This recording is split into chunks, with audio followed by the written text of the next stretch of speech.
கடன் பிரச்சனை தீர்றதுக்கு திருவண்ணாமலையில செவ்வாய்க்கிழமை கிரிவலம் பண்ண சார். செவ்வாய்க்கிழமை டியூஸ்டே அது எல்லா கடனும் தீரும். நம்ம இந்த பேங்க் லோன் மட்டும் இல்லை, கடன் நம்ம சொல்றது இன்னைக்கு ரூபாயை சொல்றோம், ஆமா அனா பைசாவை சொல்றோம். அந்த கடனை மட்டும் இல்லை, நம்ம பூர்வ ஜென்மாலே யாராருக்கோ ஏதோ கடன் பட்டிருக்கோம். அதனாலதான் இப்ப நம்ம நிறைய விஷயங்கள்ல செலவு பண்ணிட்டு இருக்கோம்.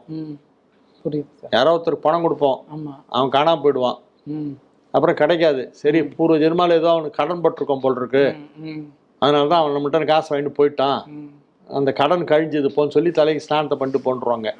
இந்த மாதிரி கடன், பூர்வ ஜென்ம கடன், எல்லா கடனும் இப்ப பணமாக இருந்தாலும் சரி, பூர்வ ஜென்ம கடன், முன்னோர்களுக்கு செய்ய வேண்டியது, தெய்வ கடன், பித்ரு கடன், ரிஷி கடன், எல்லாமே எல்லா ருணமும் ருண விமோச்சனம் செவ்வாய்க்கிழமை.